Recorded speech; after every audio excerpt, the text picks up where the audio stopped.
அனைவருக்கும் அன்பு வணக்கம். தி வீக்லி பஞ்ச் இந்த நிகழ்ச்சியில் மீண்டும் உங்களை சந்திப்பதில் மிக்க மகிழ்ச்சி நண்பர்களே. இந்த வருடத்திலேயே மிகப்பெரிய பஞ்ச் ஈரானுக்கு அண்ணன் ட்ரம்ப் கொடுத்துருக்காரு. இது சக்கர் பஞ்ச் அப்படின்னு தான் நான் சொல்லுவேன். இஸ்ரேல், அமெரிக்கா 2 பேருமா சேர்ந்து ஈரானுக்கு எதிராக ஒரு மிக பெரும் தாக்குதலை தொடங்கி இருக்கின்றார்கள். அதுவும் இந்த நேரத்தில் ஆரம்பிச்சிருக்கிறது அப்படின்றது ஏன்னா அவர்களுடைய புனித மாதம். இப்போ அந்த தாக்குதலை தொடங்கி இருக்கின்றார்கள். இது எத்தனை நாள் இழுக்கும் அப்படின்றதெல்லாம் பார்க்க போகிறதுக்கு முன்னாடி ஒரு முக்கியமான விஷயத்தில் கிளாரிட்டி வேணும் அப்படின்னு நினைக்கிறேன் நண்பர்களே. இன்றைக்கி நிறைய பேர் புதுசாக களத்தில் குதிச்சுட்டாங்க. ஐயோ, ஈரான் நமக்கு எவ்வளவு நட்பு நாடு தெரியுமா? மோடி பாருங்க சும்மா இருக்காரு, ஈரானுக்கு ஆதரவாக நம்ம ஏதாவது செஞ்சுருக்கணும், இஸ்ரேல் நாட்டுக்கு போயிட்டு வந்துக்கிறாரு. இஸ்ரேலேருந்து கிளம்புறதுக்கு முன்னாடியே இது மாதிரி சண்டை ஆரம்பிக்க போகுதுன்னு சொன்னாங்களா, சொல்லலையா? சொன்னால் இவர் என்ன பண்ணார், சொல்லலைன்னா அப்போ இவரை இக்னோர் பண்ணிட்டாங்களா?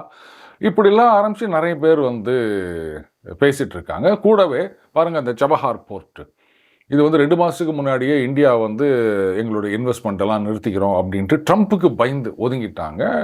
அந்த ஜவஹர் போர்ட் மொத்தம் ஃபுல் ஃப்ளெட்ஜாக சர்வீஸுக்கு வந்திருந்ததுன்னு சொன்னால் பாகிஸ்தானை நம்ம நம்ப வேண்டிய அவசியம் கிடையாது.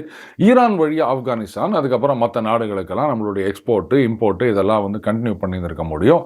கடைசியில் இதெல்லாம் விட்டுட்டாங்களே. இது ஆஸ் யூஷுவல் மோடியுடைய டோட்டல் ஃபாரின் பாலிசி ஃபெயிலியர் அப்படின்னு ஆரம்பிச்சிட்டாங்க. இதில் ஒரு ஆங்கில பத்திரிகையில் ஒரு சீனியர் பொசிஷனில் இருக்கவர் அவர் களத்தில் குதிச்சிருக்காரு. அவர் என்ன சொல்லியிருக்காரு பாருங்கள், இதுதான் டைம். எதுக்கு அப்படின்னா, இந்தியா இந்த அணிசேரா நாடுகள் அப்படின்ற ஒரு அணியை ரிவைவ் பண்ணணுமா, வேற வேலை இல்லை. சரி, இப்போ ஈரான் நமக்கு இவங்க சொல்கிற மாதிரி இந்தியாவோட மிக நெருங்கிய நட்பு நாடா அப்படின்னா இல்லை, அதை விட பாகிஸ்தான் மிக நெருங்கிய நட்பு நாடுன்னு சொல்லிட்டு போயிடலாம். அப்படிதான் இருக்குது. சரி, ஈராக் இந்தியாவுக்கு ஒரு உற்ற நண்பனாக இருந்தது. அந்த ஓஐசி அப்படின்றதுல பல நேரங்களில் இந்தியாவுக்கு ஆதரவாக குரல் கொடுத்திருக்கின்றது ஈராக், சதாம் ஹுசேன் அங்கே பதவியில் இருந்தப்போ. ஈரானை பொறுத்த வரைக்கும் நம்ம இந்தியா பாகிஸ்தான் யுத்தம் நடந்த காலகட்டங்கள்லாம் 60களில் 70களில் நடந்த யுத்தத்திலலாம் பார்த்தீங்கன்னா ஈரான் அவங்களுக்கு ஆயுதங்கள் சப்ளை பண்ணியிருக்காங்க நமக்கு எதிராக சண்டை போடுறதுக்கு. ஈவன் ஆஸ் லேட்டஸ் 2020 இதில் கூட பார்த்தீங்கன்னா அந்த கமேனி இப்போ அந்த தாக்குதலில் கொல்லப்பட்டிருக்காரு அந்த நாட்டின் தலைவர். அவர் ஒரு ட்வீட் போட்டிருக்காரு. அதில் அவர் என்ன சொல்கிறாரு பாருங்க, இந்தியாவில் நீங்கள் இது மாதிரிலாம் எங்களுக்கு எதிரான தாக்குதலை நடத்துகின்றீர்கள் அப்படி இப்படின்லாம் அவர் கருத்து சொல்லியிருக்காரு.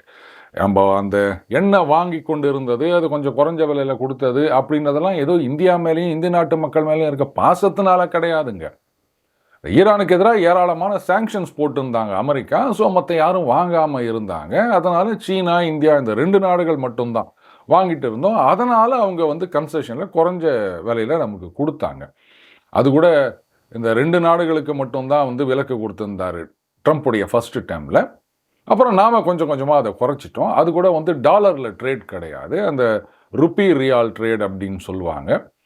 அதுக்கு நாம் இங்கேருந்து இந்த மருந்து இந்த மாதிரி சில விஷயங்களை எண்ணெய்க்கு பதிலாக அதுக்கு எக்ஸ்போர்ட் பண்ணி தான் இன்றைக்கு ஈரானுடைய ஆயில் எக்ஸ்போர்ட்டில் கிட்டத்தட்ட 80% சீனாவுக்கு மட்டுமே போய்கொண்டிருக்கின்றது. அதுதான் தற்போதைய ஸ்டேட்டஸ். ஸோ நட்பு நாடு அப்படின்னு சொல்றதெல்லாம் டுபாக்கூர். ஆனால் அவங்க நமக்கு அந்த அளவுக்கு ஃப்ரெண்ட்லி கண்ட்ரி இல்லை அப்படின்றதாலேயோ, இல்லை நமக்கு எதிராக பல நேரங்களில் குரல் கொடுத்துருக்காங்க, இந்த ஓஐசி இதிலெல்லாம் நமக்கு எதிராக பேசியிருக்காங்க, நமக்கு எதிராக ட்வீட் போட்டிருக்காங்க அப்படின்றதுனாலையோ, இதை 2த்தில் எதை வச்சும் இந்த சண்டை சரியாக தப்பான்னு முடிவெடுக்கக்கூடாது. அது வேற, இது வேற. இதுதான் சரியான அப்ரோச்சாக இருக்கும். ஸோ அந்த அடிப்படையில் பார்த்தீங்கன்னா ஈரானுக்கு எதிரான இந்த தாக்குதல் அப்படின்றது மன்னிக்க முடியாத குற்றம். அதில் எந்த விதமான சந்தேகமும் கிடையாது.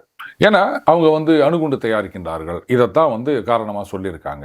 ஏற்கனவே இந்த அணு ஆயுதம் இது சம்மந்தமாக ஒப்பந்தம் போட்டிருந்தாங்க அமெரிக்காவும் ஈரானும். அதை கிழிச்சு போட்டதே ட்ரம்ப் தான் அவருடைய ஃபர்ஸ்ட் டைமில். இன்றைக்கு பேச்சுவார்த்தை நடக்கின்றது. அதாவது ஜீரோ என்ரிச்மெண்ட் அப்படின்னு கிட்டத்தட்ட ஒத்துக்கிற நிலைமைக்கு வந்துட்டாங்க ஈரான்.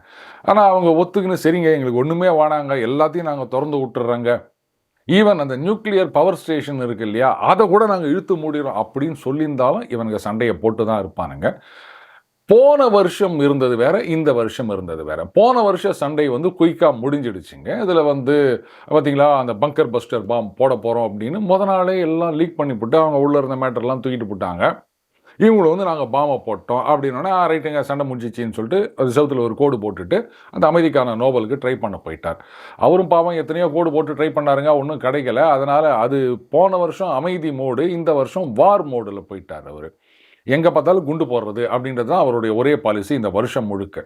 அதனால் இவங்க என்னதான் வந்து எல்லாத்துக்கும் ஒத்துக்கின்னு கழுத்து போட்டிருந்தாலும் ட்ரம்ப்பு குண்டு போடுறத போட்டு தான் இருப்பார். இன்னொரு காரணம் டெமோக்ரஸி இல்லை. அந்த நாட்டு அரசாங்கம் அவங்க நாட்டு மக்களையே ஆயிரக்கணக்கான பேரை வந்து சுட்டு கொண்டுட்டாங்க அப்படின்னு. டெமோக்ரஸியை பற்றி அமெரிக்காவோ இல்லை மற்ற நாடுகளோ பேசுறதுக்கு எந்த யோகியதையும் கிடையாது. சரி, உலகத்திலேயே மிகப்பெரிய சக்தி வாய்ந்த ஜனநாயக நாடு அமெரிக்கா அப்படின்னு சொல்கிறீங்க. இந்த அமெரிக்காவுடைய டெமோக்ரஸியோட லட்சணம் என்ன? இதே அண்ணன் ட்ரம்ப் என்ன சொன்னார்? 2020 நான் ஜெயிச்சிருக்க வேண்டியது, வெற்றியை என்னிடமிருந்து பறித்து விட்டார்கள், தேர்தல் தில்லுமுள்ளு செய்து விட்டார்கள், அந்த மெயிலின் பேலட்டு, அதுக்கப்புறம் ஓட்டர் ஐடி கிடையாது, இந்த மாதிரி எல்லாம் பண்ணி நான் 2வது பிரசிடென்ட்டாக வரதை தடுத்து நிறுத்தி விட்டார் பைடன், நான் தான் உண்மையான பிரசிடென்ட் சொன்னாரா இல்லையா? அப்போ உங்கள் டெமோக்ரஸியே இந்த லட்சத்தில் இருக்குது. நீங்கள் என்ன மற்ற நாடுகளை யூ ஃபாலோ டெமோக்ரஸி அப்படின்னு சொல்கிறது? பிரிட்டன் வந்து யூரோப்பியன் யூனியன்லேருந்து வெளில போனாமா வானாமா அப்படின்ட்டு பிரெக்சிட் வாக்கெடுப்புன்னு நடத்தினாங்க. ஒரு ஸ்லெண்டர் மெஜாரிட்டியில் ஆமாம் வெளில போனோம் அப்படின்ட்டு மக்கள் முடிவு செய்து விட்டார்கள். ஆனால் அதுக்கப்புறமா தான் ஐயோ சோஷியல் மீடியாவில் ஏதோ வெளிநாட்டு சக்திகள்லாம் கேம்பெயின் பண்ணி நிறைய போஸ்டெல்லாம் போட்டாங்க, அதை பார்த்து நாங்கள் ஏமாந்து விட்டோம்.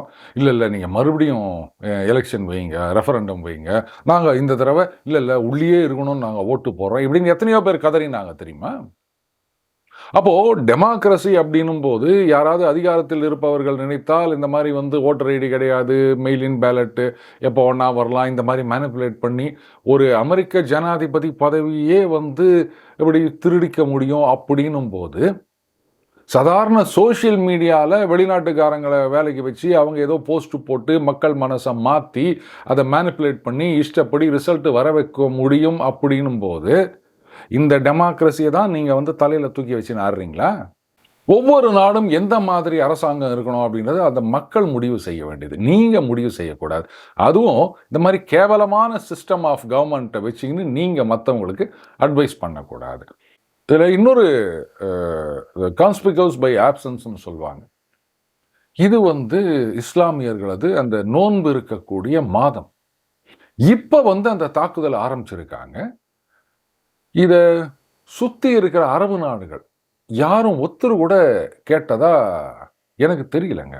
இப்போது இஸ்ரேல், ஈரான் இந்த 2 நாடுகளுக்கும் இடையில் இருக்கிறது எல்லாமே வந்து அரபு நாடுகள், இஸ்லாமிய நாடுகள். இந்த ஆர்கனைசேஷன் ஆஃப் இஸ்லாமிக் கண்ட்ரீஸ் அப்படின்னு இருந்து அதுக்கப்புறம் அந்த ஆர்கனைசேஷன் ஆஃப் இஸ்லாமிக் கோஆபரேஷன் அப்படின்னு மாற்றிருக்காங்க. இந்த நாடுகள் கூட்டமைப்பில் ஈரானும் இருக்கின்றது, அரபு நாடுகளும் இருக்கின்றது. இஸ்ரேல் கிடையாது, அமெரிக்கா கிடையாது, அதை ஞாபகம் வச்சுக்கணும். இந்தியாவுக்கும் பாகிஸ்தானுக்கும் பிரச்சனை அப்படின்னு சொன்னால் உடனே ஒரு கூட்டம் போடுவாங்க, இந்தியா நீங்கள் என்ன பாகிஸ்தான் இதெல்லாம் அடிக்கிறீங்க அப்படின்லாம் கேட்பாங்க. இன்னைக்கு ஈரான் மீது தாக்குதலை நடத்தியிருப்பது இந்தியா இல்லை, இஸ்ரேலும் அமெரிக்காவும். ஏன் யாருமே கண்டிக்கல? On the other hand Saudi Arabia உள்ளிட்ட எல்லா நாடுகளும் சேர்ந்து என்ன ஈரான் அமெரிக்காவும் இஸ்ரேலும் உங்களை அடிச்சாங்கன்னா நீங்கள் என்ன எங்கள் மேலெல்லாம் குண்டு போடுறீங்க, இதெல்லாம் வந்து சரியில்லை, நாங்கள் எல்லாமே ஒன்று சேர்ந்து உங்களுக்கு எதிராக சண்டை போட போகிறோம் அப்படின்னு. இதை நிறைய பேர் கேள்வி கேட்டுறாங்க. என்ன சார் ஈரான் பண்ணுறது சரியா? இஸ்ரேல் குண்டு போடுறாங்க, அமெரிக்கா குண்டு போடுறாங்க அப்படின்னா அவங்களுக்கு எதிராக நீங்கள் குண்டு போட வேண்டியது தானே? நீங்கள் வந்து Dubai, UAE, Saudi Arabia, Qatar இங்கெல்லாம் வந்து நீங்கள் மிசைல் அனுப்பிச்சு நிற்கிறீங்க, இது நியாயமா? அவங்க சும்மா தானே இருக்காங்க அப்படின்னு. இந்த விஷயத்தில் அரபு நாடுகள் எல்லாமா சேர்ந்து ஈரான் தலையில் மிளகா அரைச்சிருக்காங்க. 2 நாளைக்கு முன்னாடி வரைக்கும் இந்த மாதிரி சவுதி அரேபியா, கட்டார் உள்ளிட்ட நாடுகள் இல்லை எங்கள் பேஸஸை நீங்கள் யூஸ் பண்ணக்கூடாது அப்படின்னு அழுத்தம் திருத்தமாக அமெரிக்கா கிட்ட சொல்லிட்டாங்க அப்படின்னு. சரி, இப்போவும் அவங்க பேஸை யூஸ் பண்ணலை, டெக்னிக்கலி அது கரெக்ட். ஆனால் இஸ்ரேல்லேருந்து அவங்க அனுப்புகிற மிசைல்ஸோ இல்லை வந்து ஃபைட்டர் ஜெட்ஸோ இல்லை அமெரிக்கா அனுப்புகிறதோ எப்படி நேராக இஸ்ரேல்லேருந்து ஈரானுக்கு டபக்குன்னு வந்து குதிக்குதேன். வழியில் மற்ற அரபு நாடுகளுடைய ஏர் ஸ்பேஸ் மேலே தானே ட்ராவல் பண்ணி வரணும். உங்கள் பேஸை அலோவ் பண்ணாங்கன்னா ஏர் ஸ்பேஸை அலோவ் பண்ணான்னு அதை பாருங்கள், எங்கள் நாட்டு மேலே போகக்கூடாது சொல்ல வேண்டியது தானே. உங்களுடைய நோக்கம் ஈரானை அடிக்கக்கூடாது, அது நம்முடைய வந்து ஒரு இஸ்லாமிய நாடு அப்படின்னு நினச்சிருந்தீங்கன்னா இது என்றைக்கோ தடுத்து இருக்கலாம். அது கிடையாது, சும்மா ஒரு சால்ஜாப் சொல்லிக்கிறது, எங்கள் பேஸ்லேருந்து வரலைங்க அவ்வளோதான், அது மேலே போச்சுன்னா நாங்கள் என்ன பண்ணுறது, இதெல்லாம் ஒரு ஆர்கியூமெண்ட்டாங்க. சரி, ஈரான் வந்து அப்போ மற்ற நாடுகள் மேலே ஏன் போடுறாங்கன்னா, அவங்க முதல்லயே சொல்லிட்டாங்க, எங்களுக்கு எதிராக தாக்குதல் நடந்ததுன்னு சொன்னால் இந்த மிடில் ஈஸ்டில் ஏராளமான அமெரிக்கன் பேசஸ் இருக்குது, அதையெல்லாம் நாங்கள் அட்டாக் பண்ணுவோம் அப்படின்னு சொன்னாங்க. சரி, இப்போ அமெரிக்கன் பேசஸ் மட்டும் இல்லை, சில சிவிலியன் டார்கெட்ஸையும் வந்து அட்டாக் பண்ணியிருக்காங்க ஈரான். வேற வழி இல்லை அவங்களுக்கு. ஏன்னா அப்போ தான் வந்து மற்ற நாடுகள் மீது ஒரு ப்ரெஷர் வரும்.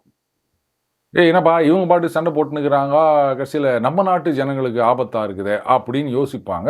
ஒரு வழியாக சண்டையை நிறுத்துவாங்க அப்படின்றது தான் அவங்களுடைய ஸ்ட்ராட்டஜி. இதை வந்து நான் தப்புன்னு சொல்ல மாட்டேன். All is fair in war and love அப்படின்னு சொல்லுவாங்க இல்லையா? அந்த மாதிரி நீங்கள்லாம் மறைமுகமாக இப்போ வெளிப்படையாகவே அமெரிக்காவுக்கும் இஸ்ரேலுக்கும் வந்து ஆதரவு கொடுத்து ஈரானை போட்டு நொறுக்கணும் அப்படின்னு நினைக்கும் போது அந்த பாதிக்கப்பட்டவன் இந்த மாதிரி தான் பண்ணுவாங்க. வேற என்ன பண்ண முடியும்? சண்டையில் கிழியாத சொக்கா இருக்கான்னு தான் கேட்கணும் நான். இதில் அங்கே எந்த காலத்துலேயோ புரட்சி நடந்து அந்த மன்னர் ஷா ஓடி போனார், அவருடைய வாரிசு இருக்காரா, அவரை கொண்டாந்து இங்கே உட்கார வைக்கணும் அப்படின்னு. ஏங்க டெமோக்ரஸின்னு சொல்கிறீங்க அமெரிக்காக்காரனுங்கெல்லாம், அப்புறம் மறுபடியும் மன்னருடைய புள்ள பேரன் கொள்ளு பேரன் இவங்களை கொண்டு வந்து வைக்கணும்னு சொன்னால் இதுக்கு பேர் தான் டெமோக்ரஸியா? அப்போ இதுலேருந்தே தெரியுது இல்லையா இவனுக்கு எப்படியெல்லாம் ஊரை ஏமாற்றிட்டு இருக்கானுங்க அப்படின்னு. இப்போ அவர் வந்து என்ன பண்ணிட போகிறாரு? வேற என்ன பண்ணுவார்? இந்த இப்போ வெனிசுவேலாவில் பண்ண மாதிரி அப்படியே நாட்டை வந்து அமெரிக்கா கம்பெனிகளுக்கு திறந்து விட்டுருவார். அவனுக்கு வந்து அப்படியே லாபம் பார்த்துட்டு போவாங்க. அமெரிக்கா கல்ச்சரை இங்கே இறக்குமதி பண்ணுவாங்க. நாடு நாசமாக போகும். அப்படி இல்லை, அந்த மன்னருடைய வாரிசு இங்கே வர முடியல அப்படின்னா இங்கே உள்ளுக்குள்ள அன்ஸ்டேபிள் ரெஜிம், ஏராளமான குழுக்கள் ஒருத்தர் அடிச்சுப்பாங்க, டோட்டலாக கொலாப்ஸ் ஆகும் அந்த நாடு.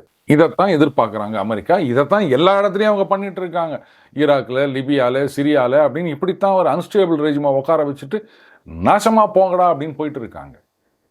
அப்போது இங்கே ஈரானை பொறுத்த வரைக்கும் அது ஒரு சக்சஷன் பிளான் வச்சுருக்காங்க. இவர் போனா அப்படின்னு பெரிய லிஸ்ட் வச்சுருக்காங்க.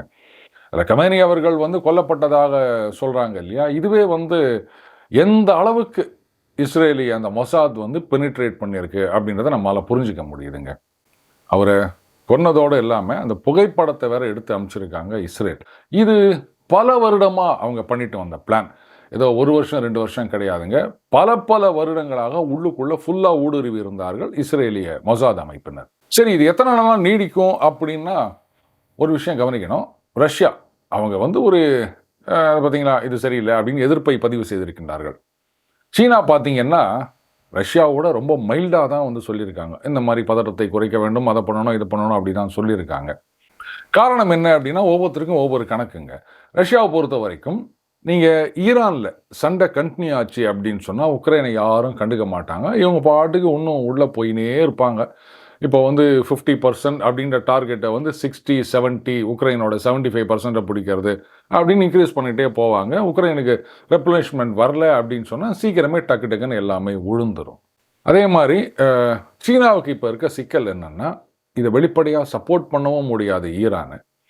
ஏன்னா அந்த அளவுக்கு இவங்களுக்கு கெப்பாசிட்டி இல்லை. இவங்களுடைய ஆயுதங்களோ இல்லை ஏர் டிஃபென்ஸ் சிஸ்டமோ எப்படின்றத பாகிஸ்தான் விஷயத்திலே பார்த்தோம். மறுபடியும் ஈரான் விஷயத்துலையும் அசிங்கப்பட்டு போயிடுச்சுன்னு சொன்னால் கொஞ்சம் நஞ்சம் ஏதோ மற்ற நாடுகளில் வாங்கினுக்கிறாங்க, அந்த வியாபாரமும் இல்லாமல் போயிடும். அடுத்தது அமெரிக்கா. இன்றைக்கி கிட்டத்தட்ட எல்லா நாடுகளும் ரஷ்யா உட்பட இதை பெருசாக வந்து கண்டனம் தெரிவிக்கவில்லை அப்படின்னும் போது இவங்க மட்டும் எதிர்த்துக்குன்னு நின்றாங்கன்னு சொன்னால் இந்தா புடி இன்னொரு ஒரு 30%, 40% வரின்னு சொல்லிட்டாருன்னா ஏற்றுமதியை மட்டுமே நம்பி இருக்கின்றது சீனா. அமெரிக்காவுக்கு அவங்களுடைய ஏற்றுமதியெல்லாம் அடி வாங்கிடுச்சின்னு சொன்னால் டோட்டலாக ஒன்றுமே பண்ண முடியாமல் போயிடுச்சு அப்படின்னு சொன்னால் இங்கே வேலை வாய்ப்பு அது அடி வாங்கும், எல்லாம் வேலை இல்லாமல் போவாங்க, வருமானம் இருக்காது, பெரிய சிக்கலில் மாட்டிப்பாங்க. அதனால தான் மாற்றி கன்செஷன் 2 பேரும் குத்துனுக்கிறாங்க. அஃப்கோர்ஸ் அமெரிக்காவுக்கும் சீனாவுடைய சரக்கெல்லாம் வராமல் நின்று போயிடுச்சின்னு சொன்னால் கஷ்டம். இதனுடைய இம்மீடியட் இம்பேக்ட் என்னென்னா இந்த ஸ்ட்ரெய்ட் ஆஃப் ஹார்மஸ் இதை வந்து க்ளோஸ் பண்ணிடுறோம் அப்படின்னு சொல்லியிருக்காங்க ஈரான். எத்தனை நாளைக்கு இதை க்ளோஸ் பண்ணுவாங்கன்னு தெரியல. இதுக்கு முன்னாடி சில தடவை பிரச்சனை வந்தப்போ அந்த மைனிங்னு சொல்லிட்டு அந்த கடல் கன்னி வெடிகள் வச்சுருந்தாங்க. இப்போ என்ன பண்ண போகிறாங்கன்னு தெரியல.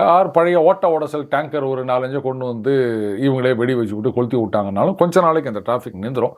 ஆல்ரெடி இப்போ நின்றாச்சு. அந்த வழியாக தான் 20% ஆஃப் வேர்ல்ட்ஸ் ஆயில் டிராஃபிக் வந்து மூவ் பண்ணிட்டு இருந்ததுங்க. இப்போ அது நின்று போச்சு. இது வந்து ரஷ்யாவுக்கு சாதகம். ஏன்னா அங்கேருந்து இப்போ இந்தியா அண்ட் சைனா இவங்க தான் மிகப்பெரிய கன்சியூமர்ஸ். இவங்க தான் வந்து ரஷ்யா கிட்டேருந்து ஆயில் வாங்கிட்டு இருக்கோம்.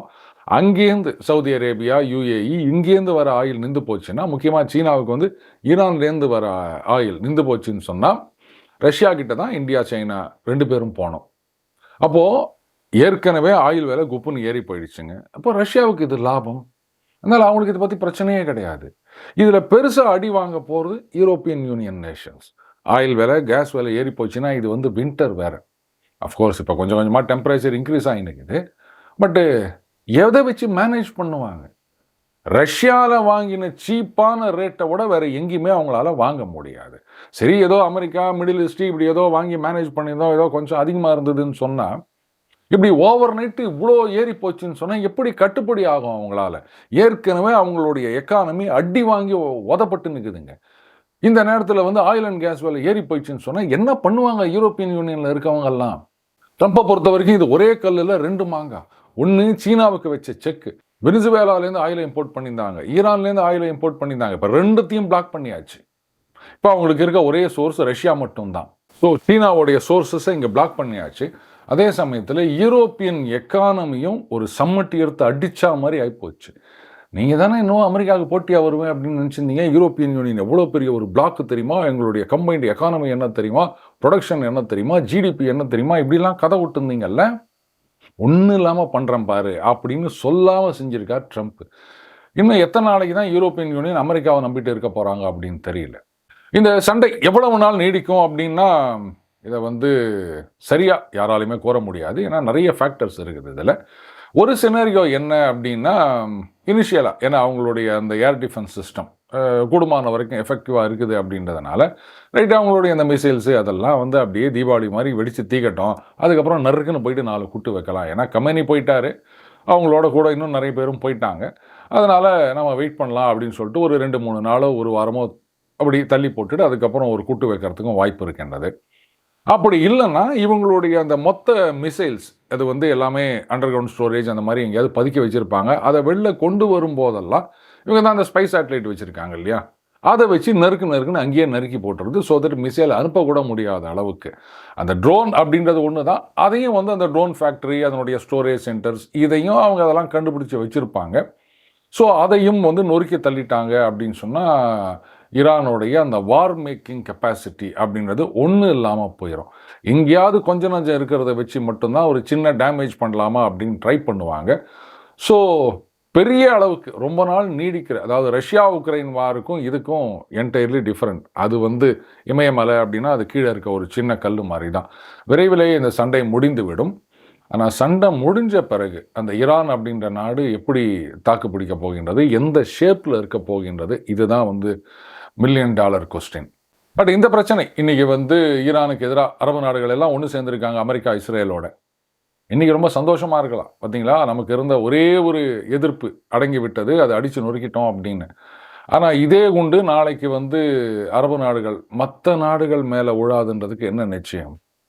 சமீபத்தில் தான் வந்து அமெரிக்கா அம்பாசிடர் ஒருத்தர் சொல்லியிருந்தார், இது எல்லாமே வந்து இஸ்ரேலுக்கு தான் சொந்தம் அப்படின்னு. ரொம்ப ஆச்சரியமாக ஏராளமான நாடுகள் அந்த மிடில் ஈஸ்டில் இருக்கவங்க எல்லாமே சேர்ந்து இன்க்ளூடிங் பாகிஸ்தான் ஒரு கண்டன அறிக்கை கொடுத்துருந்தாங்க. இன்னும் இது மாதிரிலாம் சொல்கிறீங்க, இதெல்லாம் ஏற்றுக்க முடியாதுன்னு சொல்லிட்டு. அது கொடுத்து 1 வாரம் கூட ஆள போலகுது. எல்லாமே ஒன்று சேர்ந்துக்கின்னு ஈரானை நொறுக்கி நிற்கிறாங்க. ஓஐசிலாம் என்ன ஆச்சுன்னு தெரியல. அண்ணன் தம்பியாக இருக்கவங்க ஒருத்தர் காட்டி கொடுத்துட்டு 3வது மனுஷனை கொண்டு வந்து உள்ளே விட்டாங்கன்னு சொன்னால், இன்றைக்கி தம்பி அடிக்கிறவன் நாளைக்கு அண்ணன் அடிக்கிறதுக்கு எவ்வளோ நேரம் ஆகும்? மீண்டும் அடுத்த பதில் சந்திப்போம். வணக்கம்.